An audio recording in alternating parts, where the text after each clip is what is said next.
Dennis Prager here. Thanks for listening to the Daily Dennis Prager Podcast. To hear the entire 3 hours of my radio show, commercial-free, every single day, become a member of Pragertopia. You'll also get access to 15 years' worth of archives, as well as the daily show prep. Subscribe at Pragertopia.com. Hi, everybody. I'm Dennis Prager. Good to be with you. Holy weekend for Jews and Christians.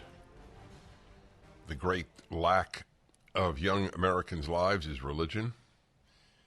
It is the direct cause, not only cause, but direct cause of all the depression, lost sense of identity as a person. They now have identity as a gender or a race. Do you realize how we have declined? You're no longer a Jew or a Christian religiously. You identify as a male. Wow, that's big. That is big.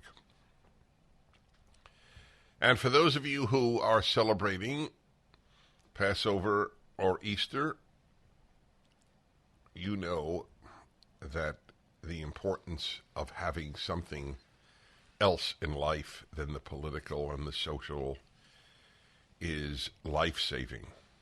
Tonight is the Seder, the oldest ongoing ritual probably, I assume, on Earth. What could be older? Maybe there's a Hindu ritual that's older. I want to be completely precise. But I don't know of one. And it has been the source of the Jews' survival 2,000 years outside of their homeland. We Americans are having a very difficult time surviving in our homeland. Might give you an idea of how difficult it is to survive outside of your homeland. The most important, well, not the most important, there are many important aspects of these charges against Donald Trump, this unprecedented arresting of an ex-president and the leader of the opposition in the United States. The president of El Salvador spoke about this. Did you hear about that? I heard it on Tucker Carlson. President of El Salvador said that this was reminiscent of what happens in his part of the world with dictatorships. I want to get the full statement of the president of El Salvador. And he said, America can no longer preach democracy in the world. And he's very sad about it. It wasn't an anti-American statement. That's why I said, all those of you who say, well, the Ukrainian government is corrupt, so we can't aid it. Well, the American government is corrupt. Do you think the American government, under the Democrats, under the left, is less corrupt than the Ukrainian government? I don't. And this is a perfect example. 34 counts with no crime. What is the crime? You can't identify it. Try to say it to me. Then it's, by the way, 34 counts repeated, basically, the one count, whatever it is. That it becomes a felony, and a very low-grade felony at that, not worthy of disrupting the American political system and government, was that there was a cover-up for an underlying crime, but Bragg, who is a combination of a fool and a bad human being, is refuses to say what is that underlying crime. If judges in New York City were actually judges who ruled according to the rule of law, this case would simply be thrown out. But here is my take on this. This is a great test, like the Russian collusion hoax. This is the indictment hoax. And it will be a great test of the commitment to truth, honor, and decency on the part of every liberal. The left is lost, but every liberal, and all right, if you will, left as well, columnist, pundit, newspaper site, on the internet site. It is the test. Has the Washington Post come out in support of the of this indictment? I know the New York Times did. As I said yesterday, I got a kick out of this. They say to those of us who opposed the indictment from the beginning, you haven't even seen it, and you're opposing it. Well, they hadn't even seen it, and they supported it. Lack of self-awareness is one of the distinguishing traits of the left. There is a part of me that thinks that what they're really aiming to do is have Donald Trump as the nominee. I think some of them think that he would be easier to defeat than some of the other candidates. I have no proof. There is no way to prove it, but they are ensuring, at least as it stands now, that he will be the nominee. The enemy of my enemy is my friend would prevail here for people not necessarily think of Donald Trump as an enemy, but simply who didn't support him, but who understands that the left is destroying this country on a daily basis. And they will thereby support Donald Trump. Very sad day. I recorded my fireside chat for PragerU yesterday, 283rd in a row, I believe. Did them all during the lockdowns and COVID, didn't miss a week. I missed 1 week in 283. I would have done it, but I had COVID, and we didn't think it was fair to the young people who come over to video me to have them exposed to my COVID. Although they probably would have gone, but PragerU didn't want to risk it, and I totally understood that. But I couldn't care less for me, and frankly, I would have said, you choose, and I don't think it posed a danger to any healthy young person. Period. End of issue. It was very difficult for me to do my fireside chat because I speak mostly to young people, hundreds of thousands of them every week. And I don't want in any way to depress them. A big part of my message to young people is don't walk around depressed. But what am I going to say? We have crossed, as everybody uses the Roman Empire phrase, we have crossed the Rubicon. And I'm sorry to say this, but I do believe that this is something that Republicans should engage in. I know people say, well, we should take the honorable route. Why is it not honorable to indict Democrats who have committed real crimes? I would not have done that, and I never supported it until now. But if you don't threaten people with what they have done, why will they stop? Until it becomes a farce, until we become indistinguishable from what are called banana republics, basically the Central European dictatorships that existed for much of Central American history. I got to get you the line of the El Salvadorian president. It could make you cry. It's hard to say, how can we preach any values any longer when we don't practice them? Because the left everywhere is a totalitarian force.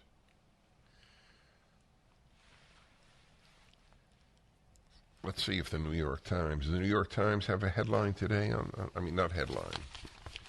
Does it have an editorial? No, they don't have an editorial. Yeah, look at this. We finally know the case against Trump, and it is strong. There's nothing novel or weak about Alvin Bragg's case. That's what they have here. Yeah, absolutely. See, what about the editorial page? Yeah, that's the opinion page. Do they not have an editorial page here? What happened to their editorial page? They don't have an editorial on it. No, well, they had an editorial on it earlier. Yeah, Yeah, where they completely supported it. Yeah. And let's see, what about good old USA Today? Let's see, arrested. Half the top half of the entire page is a picture of Donald Trump and his attorneys arrested. Yes. Let's see. Trump's arraignment is an embarrassing chapter in our history. Yes, that's one of the few, I think he's one of the few columnists who isn't a leftist. I think like 5% of their columnists. Who are you talking about? Rex Hupke. Yeah. Well, no, I guess not. All right, we'll find out. Back in a moment. Natural disasters, airline cancellations and runway near misses, supply chain issues, inflation, rising interest rates, and sky-high government debt. This is Dennis Prager for AmFed Coin and Bullion. There's a lot in the news about what consumers cannot control, so let's talk about what you can control. You can control how you choose to invest and protect your wealth. That's why I choose to do business with Nick Grovich and his company AmFed Coin and Bullion. Now is a great time to own tangible assets like gold, silver, and platinum. With over 41 years experience and tens of thousands of satisfied clients, Nick will help you make informed decisions and show you smart choices, which have been proven winners time and time again. AmFed Coin and Bullion will sell you the right types of precious metals to get the maximum value for your money. Take control of your investments like I did. Call Nick and his team at AmFed Coin and Bullion at 800-221-7694. AmericanFederal.com, AmericanFederal.com. This is a very, very sad day. El Salvador president blasts Trump indictment. The name of the president of El Salvador, Nayib Bukele, if that is, I don't know how to pronounce it, Bukele, Nayib Bukele, or Bukele. Bukele. It's pronounced Bukele? According to the Colombians, yes. What does he know? He's from Colombia. I can't believe it. What do you see, all Latinx as the same? I hope we're saying Latinx, by the way, at the Prager Show. Do you know that I saw Latinx the other day? I think it was a Harvard site. You know, it's actually Latinx. Latinx. No. I said Latinx for a while, and I was corrected over and over. And then originally I said Latinx because I thought it was a Latin Kleenex. And Sean, put in Latinx. See how the computer pronounces it. So what is it, Bukele? Yeah, Bukele. Nayib Bukele, the president of El Salvador, said, think what you want about former President Trump and the reasons he's being indicted. This was a tweet. But just imagine if this happened in any other country where a government arrested the main opposition candidate. The United States' ability to use democracy, quote unquote, as foreign policy is gone. Latinx. That's right, Latinx. Latinx. You hear that? Yeah, it's Latinx, my friends. Latinx. Anybody who uses the term is a fool, and it's a gift to everyone in their life that in one fell swoop they have announced what a sheep-like person they are. Do you know the overwhelming majority of Latinos object to Latinx? Did you know that? Yeah. Of course they do. It's insulting. You're Latinx? Latinx. Right, Latinx. That's what I said, Latin Kleenex. The president of El Salvador hit it the nail on the head, my friends. That's correct. If any other country had done it, it would have been condemned as a third world corrupt regime, the arresting the head of the opposition. But the New York Times is for it. By the way, got to give credit where it is due. The Washington Post editorial page is not for it. Well, that's a very, very interesting development on the left. The New York Times stinks. The New York Times is a failure. It's a moral, intellectual failure. If it's an interesting question, there's no way to know in some cases. But if the New York Times ceased to publish, would the world have more truth or more lies governing its life? Would it be a net moral gain or a net moral loss? Given how influential the New York Times is with all the other left-wing sites, that they often get their guideline on how to report the news from the New York Times, it would appear to me that it would be a net gain for the moral state of mankind. Which is amazing, because I started out life adoring the newspaper. When I moved in my 20s, I moved from New York to California. I subscribed to the New York Times. There was no internet then. I subscribed to the physical paper. And I'll never forget how it arrived. First of all, it arrived about 4 days late. It was a physical paper. It was wrapped in brown paper. And very often I would get 2 or 3 at a time. It wouldn't come on a regular basis. It came 2 or 3 at a time. That's how attached I was to the New York Times. Like everything else, the left has ruined the Times. The Times was always left of center. And there were massive periods of time where truth was not its primary value, like in the 1930s with regard to the Ukraine famine created by Stalin. But it was a better newspaper than it is today.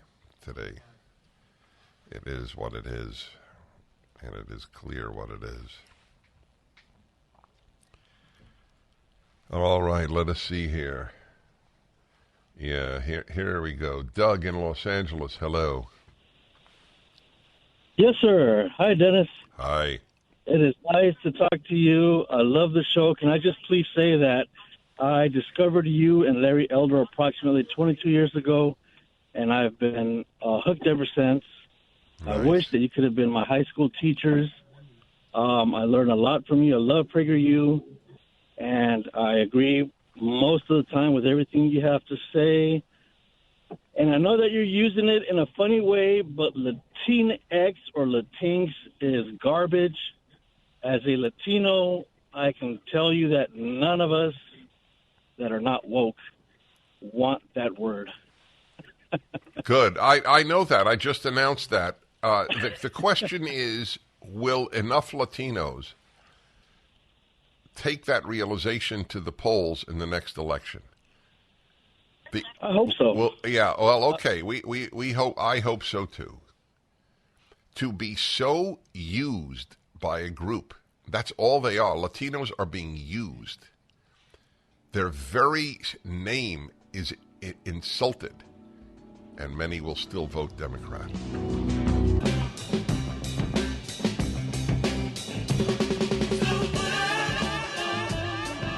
Hi, everybody. Dennis Prager here. I have said for years that if there is a renaissance in the Christian world, it may well be led, in fact, I think probably would be led by Africans, by African Christians. And in light of that, I have an African Christian on the line here, who's actually right now speaking to us from the United States. He's the Dean of the School of Divinity at African Christian University in Lusaka, Zambia. I'm somewhat familiar with his country, having spent some time there. In fact, I broadcast the show from there once. He has a recent book. It's called Fault Lines, The Social Justice Movement and Evangelicalism. It's Looming Catastrophe. And it comes with a separate study guide. All of it is available. The book is available at Amazon and the study guide at salemnow.com. Fault Lines, The Social Justice Movement and Evangelicalism's Looming Catastrophe. And his name is Voddie Baucham, Jr. Baucham is Baucham. and he insisted I call him Voddie, which is remarkable since I insisted he call me Mr. Prager. That was a joke. My guests are not always used to my... we froze. Yeah. We froze there for a second. Sorry. Okay. Was the froze technical or emotional? Not sure. Right, exactly. Well, what is your cry from the heart? Well, to distill it into a minute or so, what are you telling the world? He's frozen there, gentlemen. I'm not sure why we're continuing to use something that doesn't work. But I will add that to the 4 questions asked at the Passover Seder. There will be a 5th. The book is Fault Lines, The Social Justice Movement and Evangelicalism's Looming Catastrophe. There is a seriousness of purpose among Catholics and Protestants in Africa. They have not yet become woke. In fact, he has a very strong critique of the critical race theory movement. He has a line that it's amazing. It shows you. Okay. You have a line, sir, I was just about to say while we were trying to reconnect with you. Yeah. That you have a line that it proves something I have so often said, how those of us who are biblically based, whether a Christian or a Jew, Protestant or Catholic, our values are virtually identical, where you say social justice is not biblical justice. Yes. Yeah, absolutely. Yeah. Let me say first. Yeah. Let me say first that I am actually an American. I'm an American missionary living. We're losing him again, gentlemen. Serving. Yeah, it's breaking up, guys. We'll give it one more try here, Voddie, and we'll just get back to you later if it isn't working. I really want people to hear you properly. Okay. Okay. All right, Yeah, so go ahead. Yeah. You got me? Yeah. You got me? Well, I don't know. Okay. I don't know how long. All right. Yeah. So you're an American who you're living in Zambia, and yes, and you're ahead of 7.5 years. Okay, fine. And you're the head of this African Christian college. You're the head of the School of Divinity. Yes, at African Christian University. I actually went there to help start the university. Okay, continue, please. Yeah. Mm-hmm. Okay. All right, gentlemen, we'll have to try him later. So, no, I'm sorry, Voddie. It's not fair to you that we keep breaking up. We'll just have to. We'll have to do something. That we're going to call you on the phone. I don't know why you guys tried Skype again. It clearly is not working. Folks, my patience is tested rarely because I'm very patient. But on technical matters, I have very little patience. We owe it to our guests to do it right. We owe it to you, our listeners, and I feel that very strongly. In any event, I was saying to you that he has hit the nail on the head. You either believe in leftism or you believe in Judeo-Christian values. They are antipathies. Period. End of issue.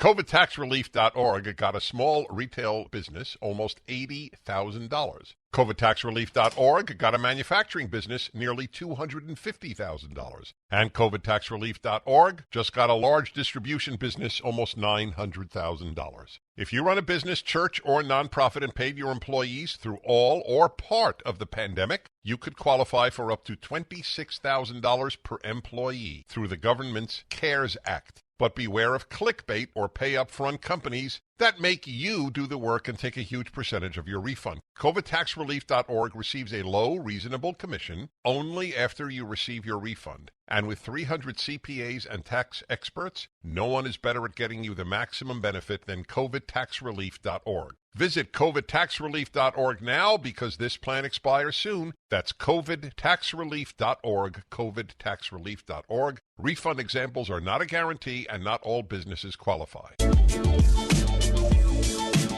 All right, everybody, Dennis Prager here.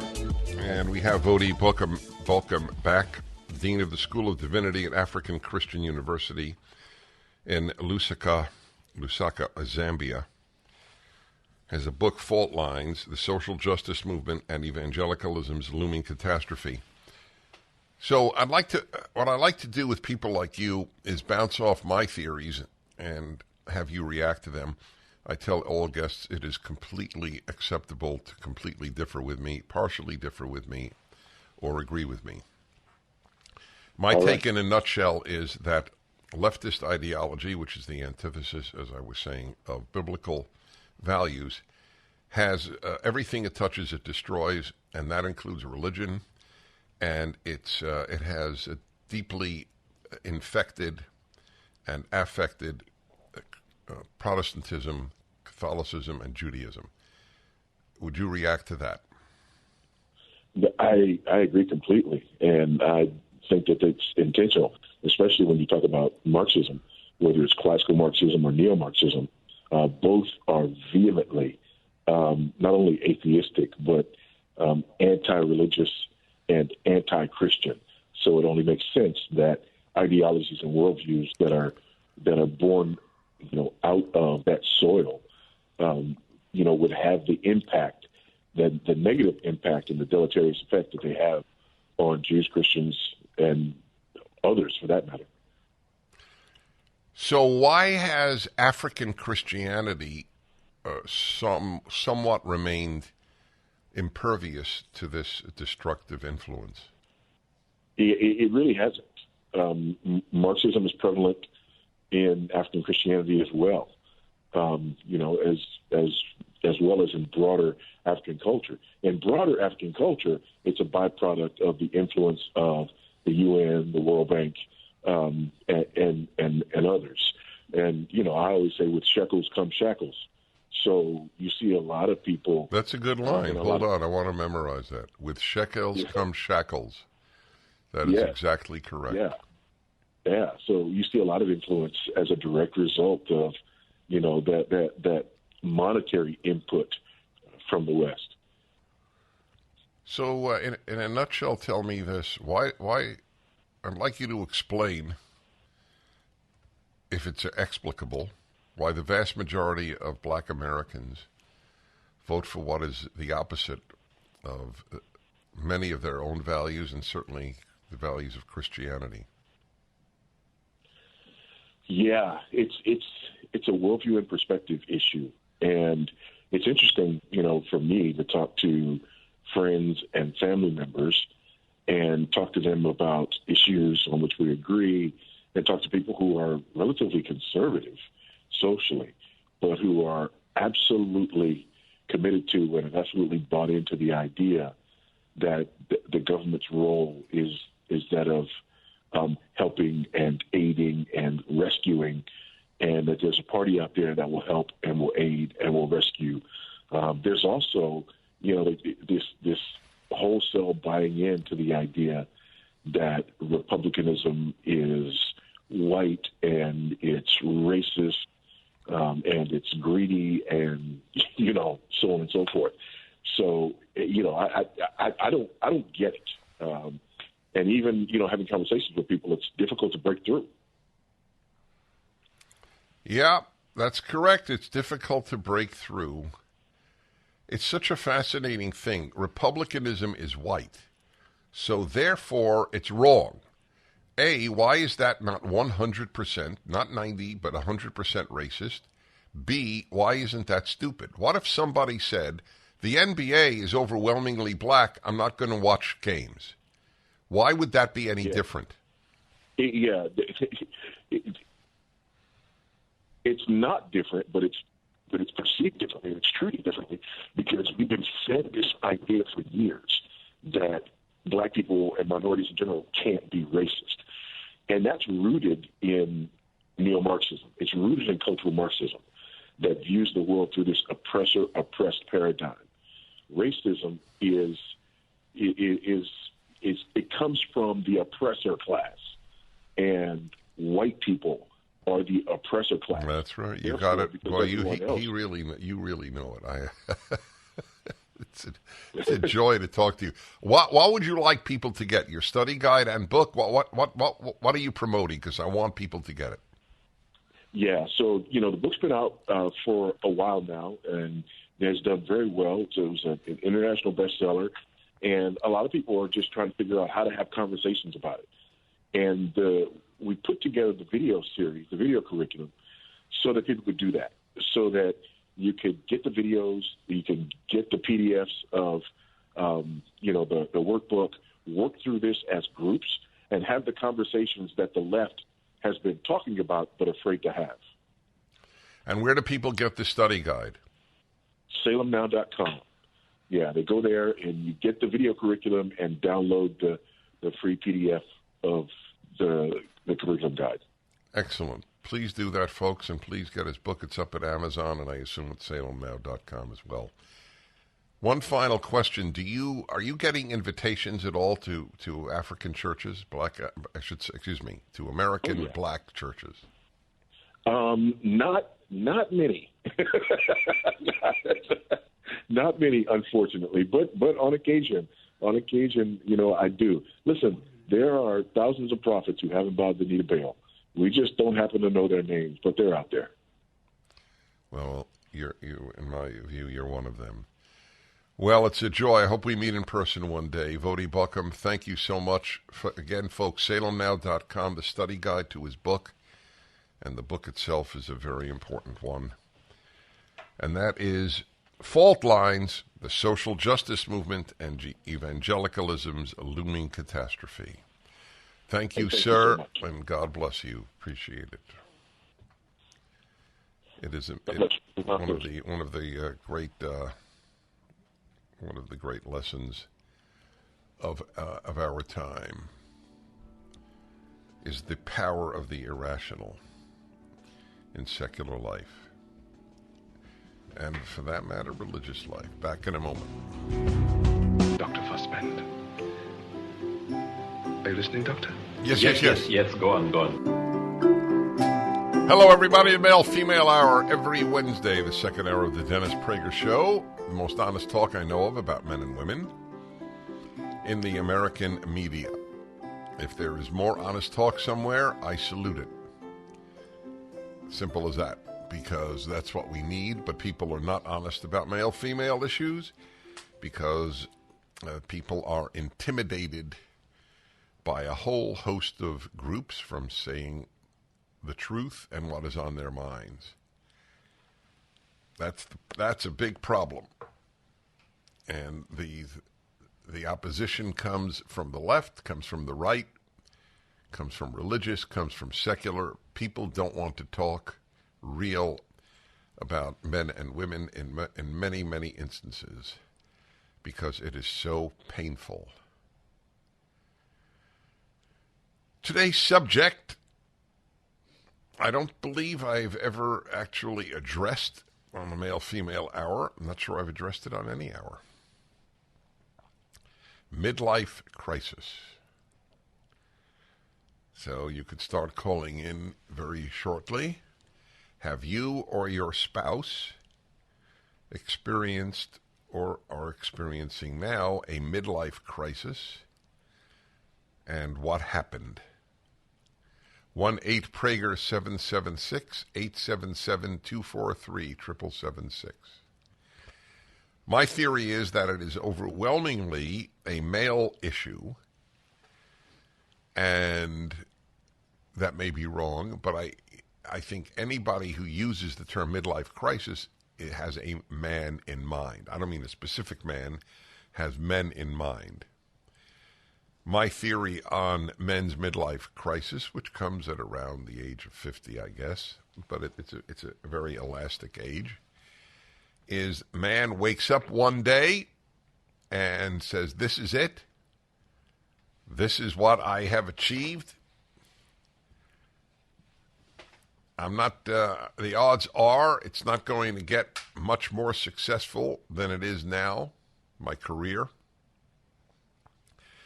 To a much larger extent than women, it is innate for men to define themselves more by their vocation than it is for women. although feminism has tried to change that, and to a large extent it has been successful. Nevertheless, I don't think the midlife crisis has quite as loomed as damaging and as ubiquitous among women as it is among men. So if you or your spouse have experienced a midlife crisis, I would very much like to hear from you. You will be doing a service to the listeners and to me. I want to know your experience. This is my living laboratory of humanity, my talk show, and this subject is one example of that. What do we sort of cartoonishly, but not inaccurately, identify as a man having a midlife crisis? That he gets himself a red Porsche, right? or what's the Chevy Corvette? Yeah, or a Corvette. So, you know what I did once on the male-female hour? I should do it again. It was very interesting.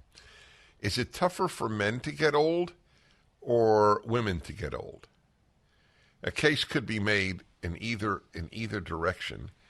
It was interesting that it seemed to be, and this is by far not scientific, but there seemed to be a general consensus that it was tougher for men. My initial instinct was that it was tougher for women.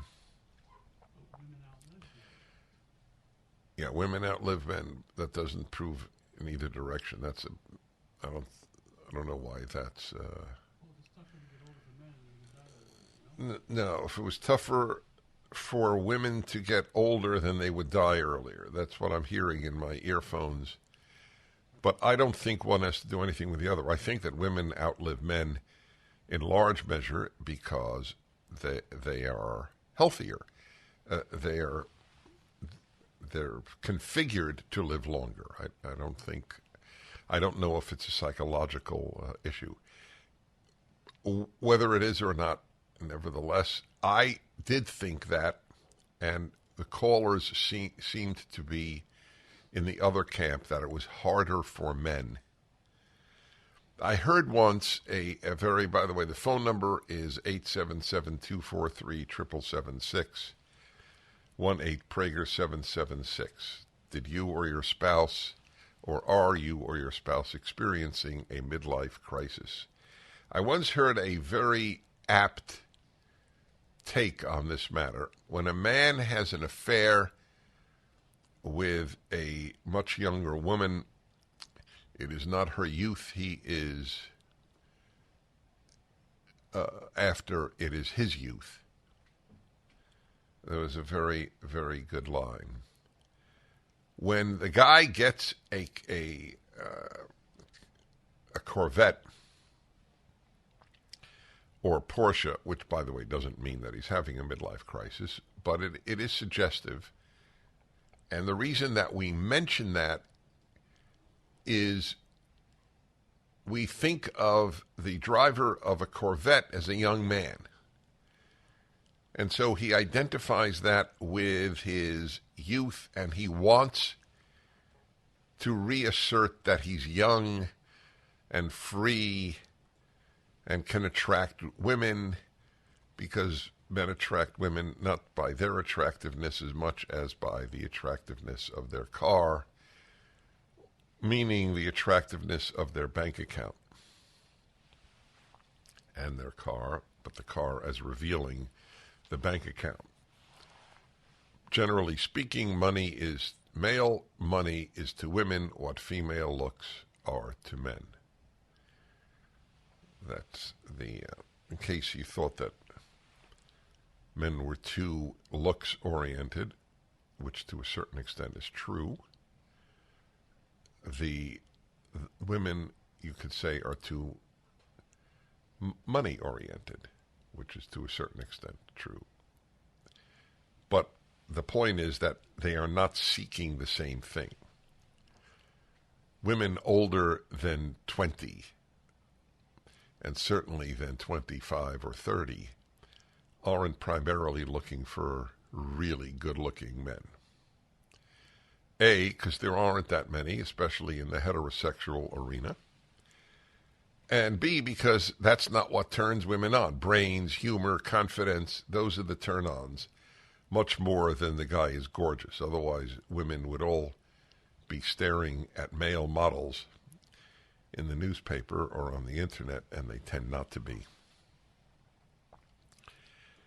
So, did you or your spouse have a midlife crisis? As I understand that crisis, it is, as I said earlier, and we'll develop a bit more now while the calls come in. Wow, is this where I ended up? I thought that at 50, I would be in the following position in my field. I thought at 50, I would be making the following, earning the following income. And lo and behold, life seems to have zoomed by. You get to 50 very quickly. As anybody who has gotten to 50 can testify to. Well, how did I get to 50 so early? I remember when I was in high school, I was thinking a lot about how old will I be in the year 2000, which loomed so much in the distance. And I said, oh, my God, I'll be 51 years old. No, 52 years old. And I thought, oh, man, that is so far from now. And it turned out to have not been that far from now. 1-8-PRAGER-776. Every day when I pass a mirror, I still can't believe it. It's me! I'm looking back at myself. I never thought I'd be this fit again, but 42 pounds ago, I decided to take control of my health. And with the help of my PhD weight loss and nutrition, I'm so glad I did. The program is simple. Dr. Ashley Lucas and her amazing team customize a plan for your body to make it simple. They even provide 80% of your food at no additional cost. They treat your entire person as one. Dr. Ashley believes that all change starts with the mind. She'll help you to change your behavior when it comes to food and think differently about food so you'll never gain the weight back. Give them a call right now at 864-644-1900 and they can answer all your questions. If I can do it, you can do it. There you are. There you are. All right, male-female hour. Have you or your spouse experienced or experiencing now a midlife crisis? What is it? Did you get through it? Are you getting through it? And let's go to Lisa in Pittston, Pennsylvania. Hello, Lisa. Hi, Dennis. How are you? Okay, thank you. Yes, I myself went through a terrible midlife crisis. At what age? 50. I turned 50 and I went crazy. Wow. I don't know what happened. I went out, I got 2 tattoos. I bought a firearm. I never shot a gun in my life. I never had a tattoo in my life. I started working out like crazy, lost, 60 pounds. I just went crazy. Well, the loss of 60 pounds sounds like it was a good thing. Maybe, I don't know. I went from like a size 8 maybe down to a 0. So I was, no, it was not a good thing. Too skinny. Yeah, sounds like almost anorexia in an adult. So were you married at the time? I was not. Yeah, that's what I suspected. I wonder if married women, this is an interesting, that's why I love doing the show, because you force me to think this through. I think that married men are more likely to have a midlife crisis, including even if they're happily married. But I wonder if a happily married woman is likely to have a midlife crisis.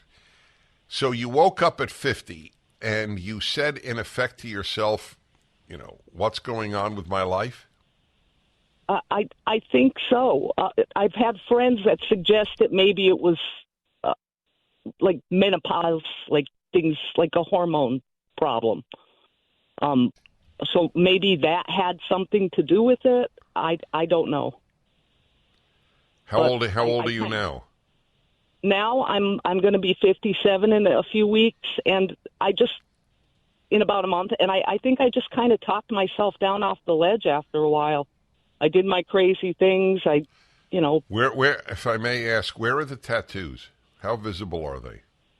On my shoulders. I didn't go that crazy. I wanted to be able to hide them. There's one on each shoulder. So I'm curious. This is not entirely the issue, but I am curious. Are you right now? How do you feel about the tattoos? I guess I don't mind them because they're not. They're not really out. They don't really show. Right. I don't really wear clothing where if you could wave a magic wand and they disappeared, would you wave the wand or keep them? You know what? I think I would keep them, and I appreciate what happened to me because it was empowering. What I did empowered me, like shooting a gun for the first time in my life empowered me. I ended up leaving a job that I had for 27 years that I hated, and I'm doing something totally different, and it enabled me to, I think, grow as a person. I think it felt like a bad time at the time, but I think ultimately, now that I'm on the other side of it, I wouldn't take it back. That's fascinating. Were you ever married? Yes. Did you have children? Yes, I have two wonderful grown children. How did they react to your midlife crisis? Well, let me just say they live away. My son lived in Tampa at the time, and my daughter lives in New York City. So they didn't experience it directly. No, my son is kind of my my son took some crazy phone calls from me, including me saying I better put the house in your name because I'm going crazy. I don't know what could happen. I might get arrested. Yeah, you were really hit. Yeah, so my son, I was in a bad place. So all right. Listen, I thank you. This was a very informative call. I mean, she really hit the nail on the head with 50. It's what I said. It happens at 50. I mean, obviously, give or take a few years. It's interesting. I'd like to know how many women who are relatively happily married does it happen to, and how many men who are relatively happily married does it happen to. I think that it would be far more relatively happily married men who would be affected by it. Okay, let's see. Wow, here's someone going through it. Scott in Prescott, Arizona. Hello. Hello? Hi. I hope you can hear me all right. I do. Yeah, I mean, ask me a question and I don't know where to begin. All right, I'll help you. Are you, how old are you? 58. Are you married? Not anymore. I was married for 22 years, been divorced for probably 10. I didn't write that date on the calendar, so I don't know exactly. So you got divorced in your late 40s? Yes, and what's funny about that now is she lives in Wisconsin, and she's trying to get me to move back there to help her out or... Mm-hmm. So are you undergoing this midlife crisis at this time? Yeah, and I don't even know if it's a midlife crisis. It's just depression, and I mean, about, I don't know, a week ago, I was feeling like that lady who just got off the phone that I had to talk myself off the ledge, which, I mean, I won't ever step that far over. You know, I would never. Right, I get you, but my you own felt life. it. Yeah. Wow. All right, folks. It's important that you call. I want to ask you questions, and I want people to hear what you have to say. Midlife crisis, 1-8-PRAGER-776. Hi, everybody. Welcome to the Dennis Prager Show, the male-female hour, second hour every Wednesday. My topic is midlife crisis. Did you have one? Did your spouse have one? What is it? What happened? And it is clear that it exists. It is not a popular term with no substantial meat behind it. It really does take place, and we've heard from people who have had it. Let's go now to Anna in Los Angeles. Hello, Anna. Hi. Thank you. Love your show. Thank you. Good. I was with my ex-husband we met in college. We were together for over 20 years, married for 10, but right before he turned 50, and we had young kids, started going out till all hours of the night, multiple times a week during the week. And part of it, got a nice car and all of that. But I think what really made me sad was how I handled it, and I didn't handle it well, and we ended up divorced. So, what do you mean you didn't handle it well? I was just angry all the time about it, and I felt like once the kids came, he started going out, and I was left with the kids, and What did he do when he went out? Went out with friends, went to bars, went to who knows, those types of things, and yeah. And at the age of 45, he did not do that? He did, but not as bad. And once the kids came, we would always go out with friends and everything. But once the kids came, it got worse. So, yeah. And when you say you didn't handle it well, what are you blaming yourself for having done or not done?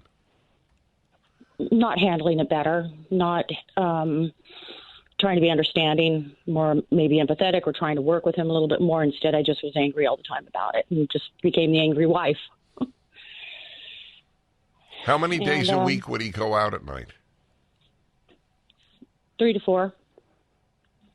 For the record, I'd be angry too. just thought I should share that with you. Yeah. We need to talk that. That's a great topic for a male-female hour. Oh, good.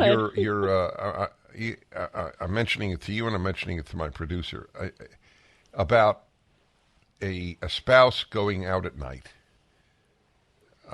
Yeah. It's see, I think it's to a large extent people react to that in the way they were raised.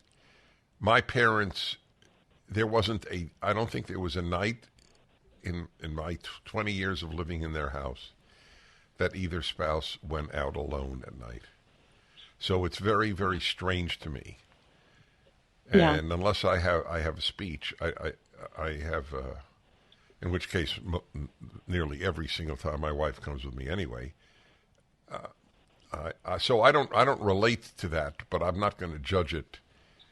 No, yeah. But if it's 3 or 4 nights a week, I think that is an issue. I don't blame you for being upset. How long are you now separated or divorced? Divorced for 7, 8 years. I mean, no. Separated. We were separated 5 years and divorced now 3 years. Did he want the divorce? Not initially, I don't think. We took a year of trying to figure it out, but we couldn't figure it out, and then. Did you ever say, "Look, you're leaving me 3, 4 nights a week to have fun with others is troubling"? Did you say that, or did you just yell at him? Both. And what was his answer? God, what was his answer? He didn't really have an answer. He was just like, I'm going out. And in there, sometimes he would go out. I'd say, hey, can I go with you? Can we get a babysitter? And he'd be like, no, it's just the guys tonight. And later I found out that it was actually there were some parties where we had mutual friends, and they were like, why didn't you come? And I said I didn't know about it. So wow, that's humiliating. Yeah. Well, yeah. Are you happy you divorced? Nobody's happy about divorce, but are you happy you got divorced?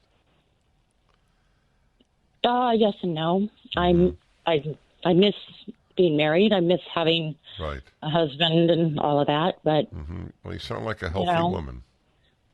But yeah, but it was a good thing in the end. Right. Are you dating? Trying. It's awful.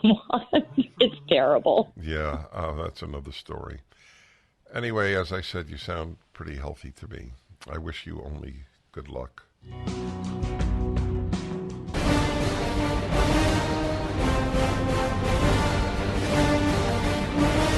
Hi, everybody. Welcome to or back to the Dennis Prager Show. Be very candid with you. One of my favorite Americans is on the line with me. He is also a candidate for President of the United States, Vivek Ramaswamy. Gotten to meet him on a number of occasions at PragerU events. And I am very impressed with this man.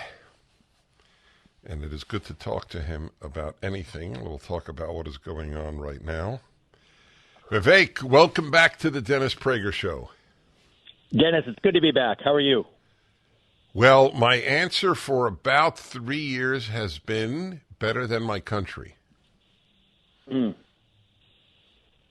I can feel you on that, Dennis, because you speak truth, and you live a life of purpose and meaning as an individual. But as a nation, we have lost our sense of purpose. And so that makes a lot of sense to me. And you take a day like today, the day after a presidential candidate and former president of the United States was arrested and arraigned on the back of politicized charges. And this is someone I'm running against, by the way. That is a shame and a stain on our nation. But I am sick and tired of just complaining about the problem. I think it's time that we rise to the occasion and deliver solutions. And that is what I'm pledging to do, and I have some ideas on how to do it. I believe you could, to be perfectly honest. You know, you gave the obviously one of the most thoughtful responses to a line I give to many guests when they ask me how I am. It's the American way of saying hello, how are you? And I say better than my country, and they laugh. It's worthy. It's meant to elicit a laugh. It's a dark laugh, but it's a laugh. But you've thought this through. Did you, by any chance, and I don't expect that you did, but did you happen to see or just even be aware of what the president of El Salvador said about what was done to Donald Trump? I did not. I saw the president of Mexico, but not El Salvador, no. Oh, what did the president of Mexico say? He said it was a politicized prosecution, and they're trying to get Trump not to run because they want Biden to win the election. So that was what Obrador had to say. Really? That is fascinating. The president of I did not see the El Salvador one. I did not see that. Yeah, all right. So I'll just tell you the president of El Salvador said entirely accurately that if this happened in any other country, we would dismiss that country as being a free country, as a democracy, and that the United States cannot preach democracy anymore because it's not practicing its values. That's right. I mean, and you know what's different, though, is if that other country gets dismissed, that's fine. The rest of the world still has a beacon of light to look to, which is the United States. But when the United States itself behaves that way, that's not only the death of the United States, it's a death of hope in the free world as we know it. But I am not at the place of no return, Dennis. As bad and as dark as this is, the moment is that we live in, I still believe that with leadership, with moral conviction, and I think that's something we're missing in the conservative movement today, but with moral authority and moral conviction, that is why I want to take the American revival, the America First agenda, even further than Donald Trump did. And he is himself the victim of it today. But the point is, as badly as I do feel for him, I feel more badly for us as a nation to watch this happen in front of our eyes And I think that we need a leader who's able to go the distance to actually dismantle this toxic administrative state and administrative police state that's responsible for where we are today. And we need the spine and moral authority and conviction to actually do it. I'm happy to tell you about it, but I think it's going to involve shutting down agencies. I think it's going to involve pardoning people who have been the victims of these politicized crimes. That includes Donald Trump, by the way. I just published in the Wall Street Journal about how I'll do this as president. But I think it's going to require taking some controversial steps, even radical steps, they will say. But I think we can unify the country by doing it if we're doing it based on first principles and moral authority rather than just grievance and vengeance and partisanship. I tell you, when I hear you speak, you're batting almost 1,000 in my opinion, and it is a joy to hear that. What would you dismantle, as an example? The Department of Education, the EPA. What would you dismantle? So I've said there's certain agencies we have to just shut down that have to stay shut down. The Department of Education is on that list. It should have never existed. We spend $83 billion a year on a federal agency that is using our money to get local schools across the country to adopt these radical race and gender ideologies. It's not just the school boards. It's actually the federal government creating the incentives for those school boards to adopt wokeness. I will shut that down. And by the way, for a quarter of that, less than 25% of that $83 billion, we could put 2 to 3 armed security guards to actually secure our kids in every public school across this country. And for the remainder of it, you want to talk about underfunded school choice? This is an embarrassment of riches of how much we spend through the U.S. Federal Department of Education. So that's an example of an agency that should have never existed, that I'll shut down and should stay shut down. Separately, though, there's agencies that, well, do you need a federal police enforcement power? You do. If you have federal laws, you need some mechanism to enforce them. But when the agency that does it today has become so rotten and corrupt, the only answer then is to shut that agency down. And then you need to rebuild something skeleton from scratch, bare bones from scratch to take its place. And so that's why I've pledged openly. And you know what? People have told me to be very careful about this. I'm here to speak truth regardless. I will shut down the FBI, and we will create something new that actually respects the Constitution and the law to take its place, rather than viewing the Constitution as a petty inconvenience, which is the culture of today's FBI. It's still the J. Edgar Hoover building, literally. That's what they walk into today. It's still J. Edgar Hoover's FBI. And again, Dennis, this is not a partisan issue. It shouldn't be, at least. It is today, but it shouldn't be. It's on first principles that we don't want to live in a country where, whether it's James Comey or anybody else, Merrick Garland in the DOJ, whoever it is, should not be able to use and weaponize the police administrative state to advance one side's political agenda. And that's something that, if we're leading with moral authority rather than vengeance and grievance, it's something I want to reawaken in our conservative movement, that sense of moral purpose. That allows us to go even further than Trump was able to. That's really where Reagan succeeded. That's where I'm aiming to succeed starting in 2024. Do you feel that your message is being heard? It is in the narrow places where I'm delivering it. In Iowa, New Hampshire, where we've traveled. I've only been in this presidential race for 5 weeks. If we're able to do in rooms what we're doing in rooms of 100 or 200 at a time in places like Iowa and New Hampshire, then I'm convinced we can lead this national revival. And you know what? I will happily take President Trump, who's a friend, as an advisor along the way. I mean, I think that he took on the administrative state, or tried to. I want to learn where he wasn't able to do it so we can actually take this agenda to the next level, further than he ever did. But that's the question. Can we take what we're doing in rooms of 100 or 200 at a time, showing up in person? People come in with one set of views and then they leave, I think, converted on. For me, it's not even about me. It's about, the America First agenda. It's bigger than any one of us. It's bigger than Donald Trump. It's bigger than me. It's even bigger than the Republican Party. It's about the country. This can at once go further than he ever did and unify the country. That's something people are hungry for. The question is, does the system on a national scale allow for that message to be delivered nationally? I'm going to do my best. And I'll tell you what I won't do is I won't shape what I have to say and compromise or attenuate it. I would rather lose the election than to do that. But yeah, I believe that about you. Yeah. Let me tell you the one area where we might differ, and that is Ukraine. So tell me your stance on Ukraine. So here's in-depth view on my Ukraine position. I think foreign policy is all about prioritization, okay? I think for me the top priorities are declaring independence from communist China and protecting our own border, including using our military to do it, and to address the fentanyl crisis. And I think that we need to focus on that much more than Ukraine. I don't think here's what I've said is it's not a top 5 priority for me. However, here's what I do think is that doesn't mean that I want Russia to win this war. Here's what I actually think is the real problem.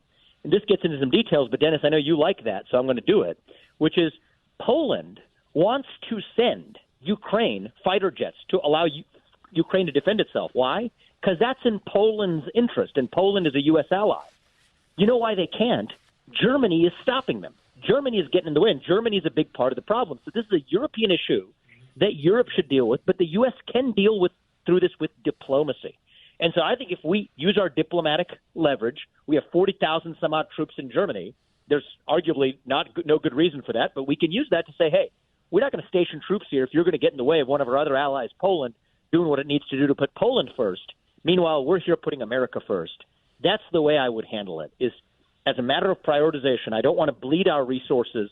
I think that's part of what China's doing by actually giving now weapons to Russia. They want us to bleed more of our capacity, both in terms of political capital and military capital, on Ukraine ahead of going for Taiwan. I think that's the ruse that Xi Jinping All right, is tell me, do you have more time? So that's where I'm at.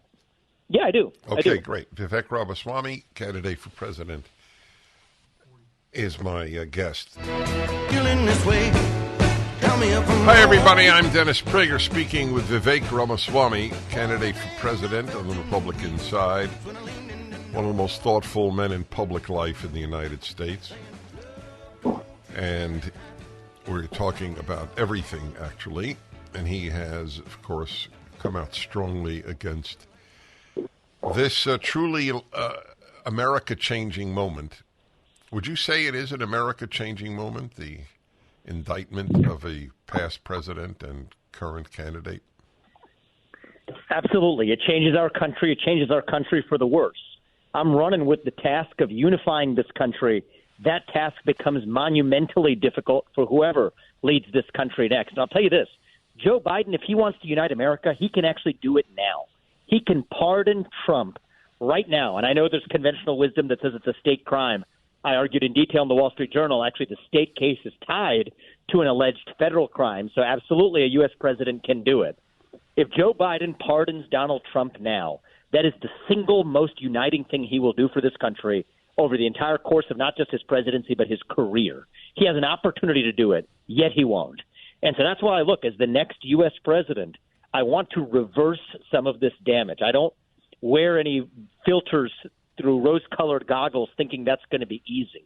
But I think that if once we're willing to be uncompromising and go further, and at the same time take even many of the people who were wrongly harmed by this overreaching administrative police state through pardons, through other behaviors, rectifying what was done wrong, including even to Donald Trump, who I would plan to pardon. That is, I think, the first beginnings of picking up the pieces of, really, we're skating on thin ice. We're already skating on thin ice. What this prosecution does, you ask me if it changes the country, that didn't create the thin ice. That's been happening for the last decade and a half. But what they're doing is taking a hammer and just cracking that thin ice to get us to our breaking point.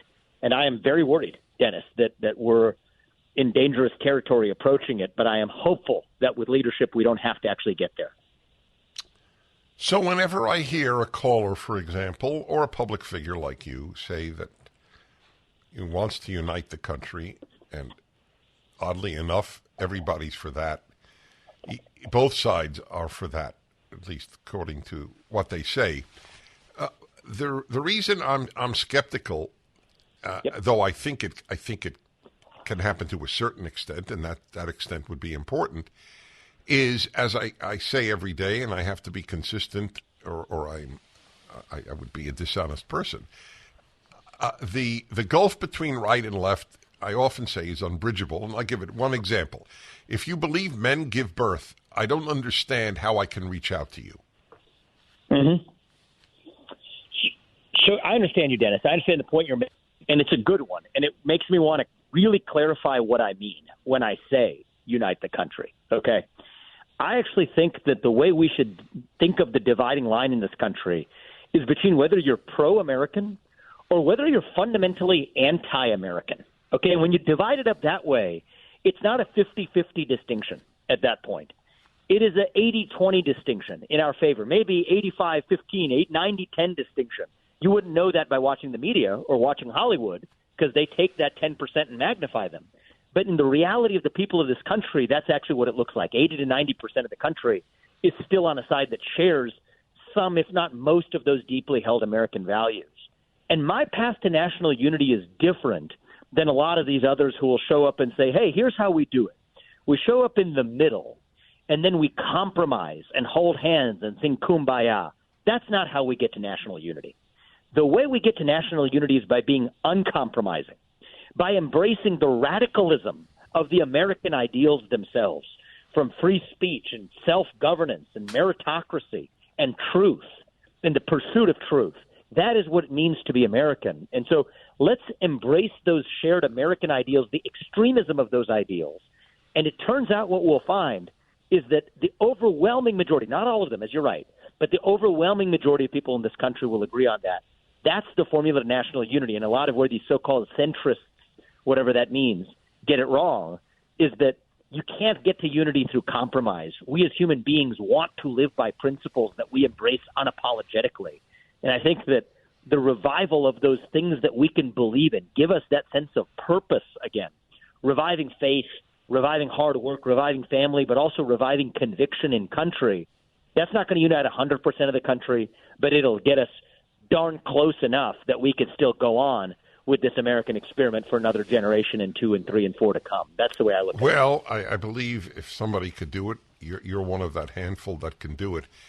I'll just throw another little grenade into this discussion.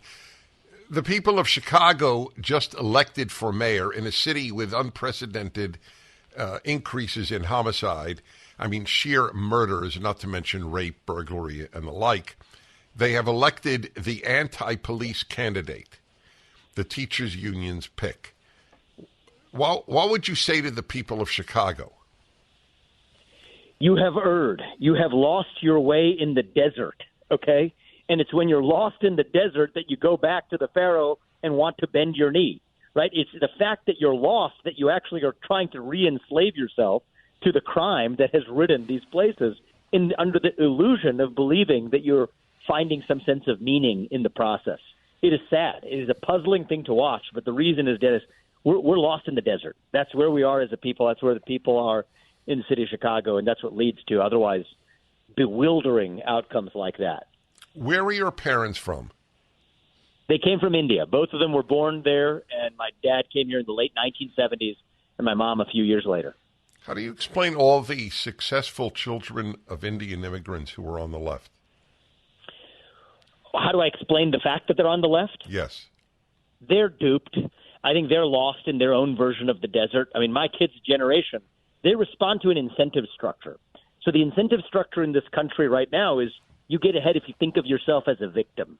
That wasn't what my parents taught me. I was born in 1985, but my kids' generation and my nieces and nephews and their generation, what they're taught is you get ahead if you describe yourself as a person of color, right? That way, why not? You get into college easier that way. You get a job more easily that way. Victimhood becomes a currency. And so what do? They respond to the incentives that are created for them, and then that requires them to dupe themselves into thinking they're on the left. When, in fact, I think that they could be low-hanging fruit for us to claim right back by saying, no. The way you get ahead in this country is based on merit, based on your achievement. And that is a message that rings true to most Asian American immigrants, most immigrants from anywhere, really, to this country. But we need to create the incentive structure so that the kids of those immigrants don't become unwittingly members of the left because we gave them incentives to. That's the left's trick, but we're going to end that. Yes, the currency is victimhood. It's a very powerful way of putting it. Okay, Vivek, we're going to speak again when your book comes out. Meantime, folks, his article in today's Wall Street Journal is up at DennisPrager.com. It's a brilliant idea. I'll tell you, Joe Biden would be doing himself and the country an extraordinary favor by pardoning the president. It's a brilliant idea. Okay, my friend. Good luck. We'll speak soon. Thank you. Thank you. Talk to you, Dennis. Righto. Be well.